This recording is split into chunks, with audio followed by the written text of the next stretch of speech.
As we gather this morning, I invite us to just give some thought to this new day, to this glorious new day, to the beauty and the majesty of God,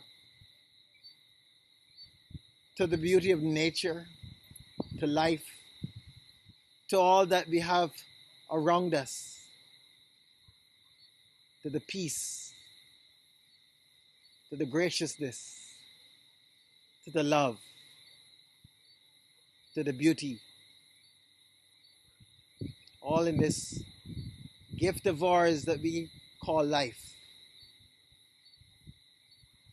I invite you now to let us go into our quiet place in this early hours of this morning, and let us be at peace and be still as you go into our time of meditation.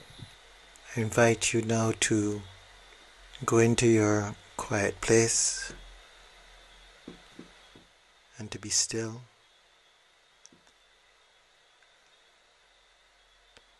To allow Spirit to lead you into your quiet place, your quiet moment. To perceive the divine light above you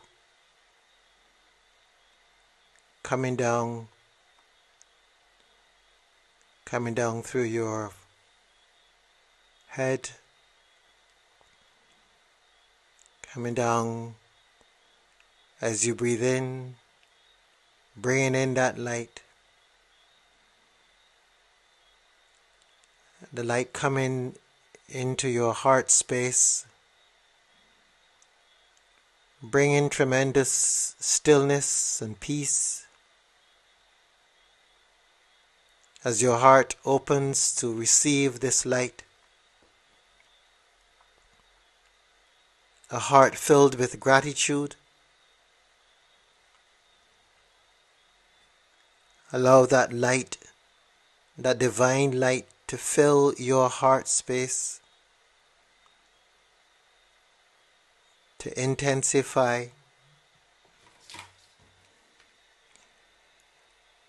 to become as bright as possible.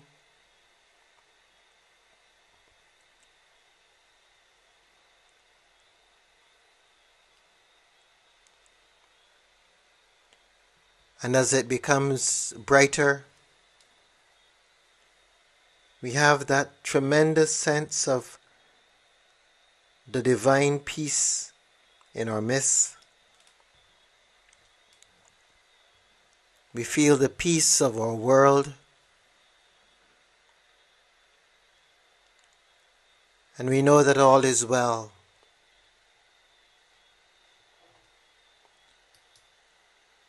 We know that God is here. God is with us. God is in us.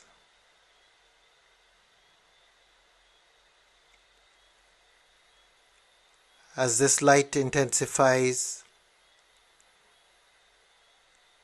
and enfolds our entire being, We want to consciously allow it to expand beyond ourselves, beyond the space that we are in, beyond the room, beyond the dwelling place, beyond our community, beyond our parish, beyond our island, beyond our hemisphere, until it engulfs the entire world. And we feel that sense of being fully connected to all that is.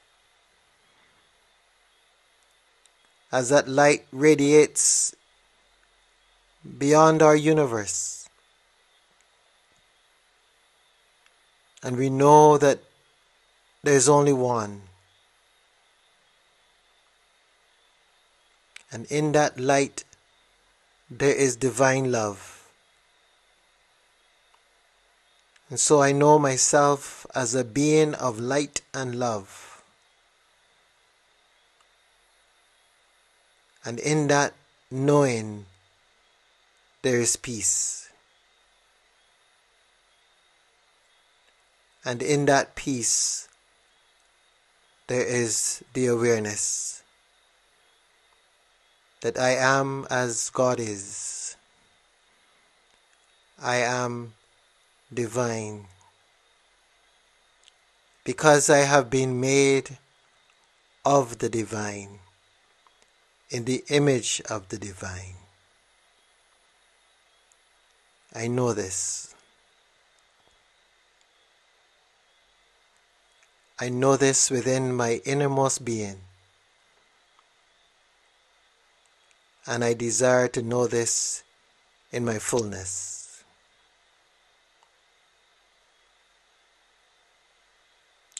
I am light. I am love.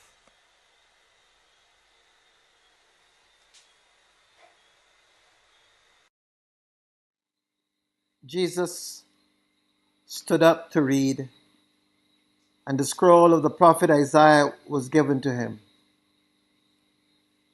He unrolled the scroll and found the place where it was written, "The Spirit of the Lord is upon me, because he has anointed me to bring good news to the poor. He has sent me to proclaim release to the captives and recovery of sight to the blind, to let the oppressed go free, to proclaim the year of the Lord's favor." And he rolled up the scroll, gave it back to the attendant, and sat down. The eyes of all in the synagogue were fixed on him. Then he began to say to them, "Today this scripture has been fulfilled in your hearing."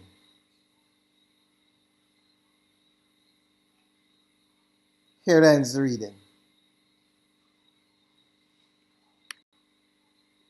Jesus stood up to read, and the scroll of the prophet Isaiah was given to him. He unrolled the scroll and found the place where it was written, "The Spirit of the Lord is upon me, because he has anointed me to bring good news to the poor. He has sent me to proclaim release to the captives."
Jesus finds himself in the temple just after his opportunity to be able to experience the depth of challenge. He finds himself having to face his deepest fears, his deepest concerns, and he manages to get through them. He comes out of the wilderness experience and he declares, "This day, this word has been fulfilled in your hearing. The Spirit of the Lord is upon me." One can only imagine what Jesus was going through in those moments. The birth had taken place. He was now this new creation, this new being, a new understanding of himself, a new sense of his purpose, a new vision, a new way of being in the world, a new dawn. A dawn now that was able to help him to see clearly who he was and what his purpose was. So Jesus reads old words, words that no doubt he might have heard many times before. But on this occasion, these words take on new meaning. He sees himself in the words. He believes the words are speaking directly to him. And this is the sort of thing that you come to experience. The story is told of St. Francis of Assisi, who had great wealth when his parents died. And he went to church a Sunday and he heard the passage being read from the gospel, "Go sell all you have and give to the poor." And he immediately went out and sold his estate, took his sister to a convent to provide for her. And he began his journey. He heard those words as though those words were speaking directly to him. This is what being birthed is about. When we come to a place in our journey when we realize that God is directly speaking to us, and there are no doubts in our minds, we know if we share it with someone else, they may tell us, no, that's not necessarily so. But you don't need someone else to tell you. You know for yourself. You know that this word is speaking to you specifically today. And that's what's important. That is the thing that is really important for us. To know this and to be certain of it. And that is what Jesus experienced. Jesus was certain that the scripture was fulfilled in their hearing on that day. As you and I continue our journey, it is important for us to be able either to recognize our birth moment, or if we have had that birth moment, to remain convinced of the word that we have heard in our ears. The word that has indicated that this is who we are. This is our calling. Doubts have no place in this. We cannot doubt. We cannot second guess. And as much as these words may seem weird and strange to others, the reality is that they're not for others. They are for you and me as individuals. We don't need the approval of other persons. We don't need other persons to sanction our journey with God. That journey with God is already established before we even came into this world. Hence, Jesus could say to Mary, "Do you not know that I must be about my Father's business?" Jesus understood that there was a path for him. He might not have known all the details of the path, but he knew that there was a path, and he was committed to the path. The reading for this morning basically underscores that. So what of you and what of me in our journey as we begin this brilliant new day? What of our journey? What of our new birth, our spiritual birth, our spiritual growth and becoming? What of that? How do we deal with that? Are we confident enough, as Jesus is seen to be confident this morning in this particular passage? Are we? Are we assured from within that this is where we must be? Are we second guessing ourselves and trying to get the opinions of others? It's a very natural thing. I remember when I was getting ready to make a decision to test my vocation, I found myself asking my friends what they thought.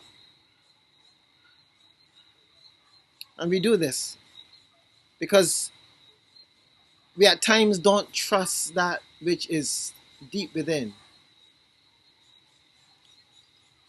Most times we will still do what we intend to do, but there is that part of us that wonders, am I making a fool of myself? Am I hearing the wrong thing? Am I interpreting this thing in the wrong way?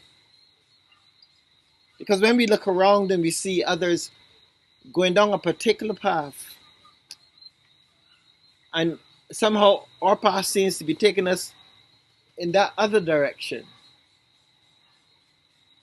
we wonder.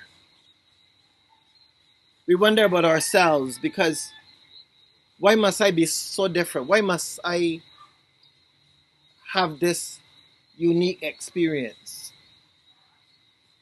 But what we don't know or don't realize is, first of all, those who are going in that direction together, they still have to deal with their own uniqueness. But also, I have no way of knowing what is their unique path, even though they may look as though they're going in the same direction with everyone else. I don't know what is unique about their path, because they may be doing something or engaging in something which I'm not aware of. So I don't perceive them as being different. I perceive them, as it relates to me and my uniqueness, I perceive them as being with everybody else. But they, in their own unique expression and wrestling, might very well perceive themselves as heading in an opposite direction. Why? Because life is multifaceted. There is no one thing that this life is all about. There are so many different aspects. And with every one of us, there is that journey that is uniquely ours. And because it is uniquely ours, it's different. It's different to everyone else's. And we've got to understand that. We've got to know that. We've got to see that in our journey. And we've got to be comfortable with it. So as you go into the day and as you reflect, I invite you to reflect on that uniqueness that is specifically about you. That journey that you are called to make.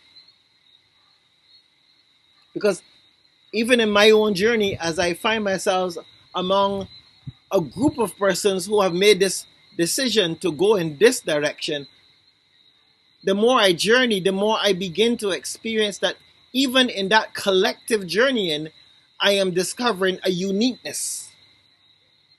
Because even though we may all be in the same vocation, really and truly, there is a uniqueness about every single one of our vocations. Generally, it may look the same, but not one of us is identical to the other. So the journey is unique because my experiences have been unique. And because my experiences have been unique, my journey in the vocation that I find myself must be unique. No one size fits all. Not in this earthly journey. Not in this pilgrimage. And perhaps we have spent too much time in this world trying to be like everyone else. And that has been a challenge. The time has come for us to do differently, to be different, to walk in our uniqueness, and to allow the Spirit to speak to us uniquely. Today, this scripture has been fulfilled in your hearing.